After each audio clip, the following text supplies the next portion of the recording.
নমস্কার বন্ধুরা, কেমন আছেন? আশা করি ভালো আছেন। আজ আমি করে দেখাবো সজনে ডাঁটা আলু দিয়ে কাতলা মাছের ঝোল। সজনে ডাঁটা আলু দিয়ে এখানে আছে কাতলা মাছ। কাতলা মাছগুলো লবণ হলুদ দিয়ে উষ্ণ গরম জলে ভালো করে ধুয়ে নিয়েছি। নিয়ে এরপর আবার লবণ হলুদ আর কাঁচা তেল দিয়ে মাছগুলোকে মাখিয়ে রাখবো।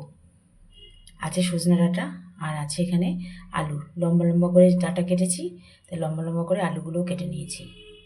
লবণ, হলুদ, দিয়ে দেবো সর্ষের তেল। মাছের সাথে তেল, লবণ, হলুদ ভালো করে ম্যারিনেট করে নেবো এরমভাবে, যাতে মাছের গায়ে ভালো মতো লেগে যায়। সব কটা মাছকে এইভাবে করে নেব। ভালো করে ম্যারিনেট করা হয়ে গেছে, এবার 10 মিনিট রেখে দেবো মাছগুলোকে।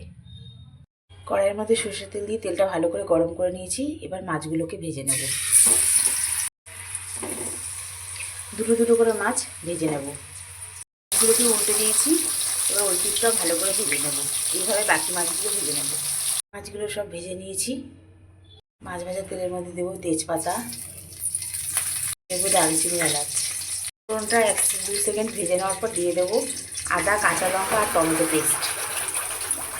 দিয়ে দেবো হলুদ গুঁড়ো, লবণ, আর একটু দিয়ে দিয়েছি কাশ্মীরি লঙ্কার গুঁড়ো কালারের জন্য। এবার সব মশলাগুলোকে তেলের মধ্যে কষিয়ে নেব। থেকে তেল ছেড়ে এসেছে, এবার দিয়ে দেবো ধনের গুঁড়ো, এবার দিয়ে দেবো জিরের গুঁড়ো, দিয়ে দেবো সজনে ডাঁটা। এবারে সজনে ডাঁটার সঙ্গে সব মশলাগুলোকে ভালো মতো কষিয়ে নেব। এবার এর মধ্যে দিয়ে দিয়েছি আলুগুলো একটু হাফ সেদ্ধ করে রেখেছিলাম, এবার এর মধ্যে দিয়ে দিয়েছি। এবার আলুগুলো দিয়ে একটু কষিয়ে নেব।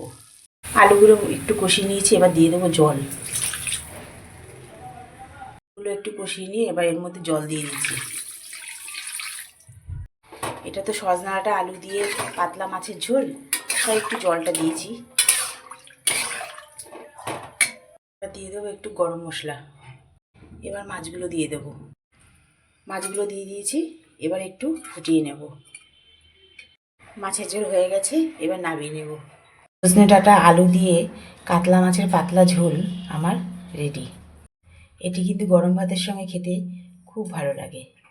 আমার এই রেসিপিটি যদি আপনাদের ভালো লেগে থাকে, তাহলে একটি লাইক, কমেন্ট, শেয়ার এবং আমার চ্যানেল মনের ইচ্ছেকে সাবস্ক্রাইব করার অনুরোধ রইল।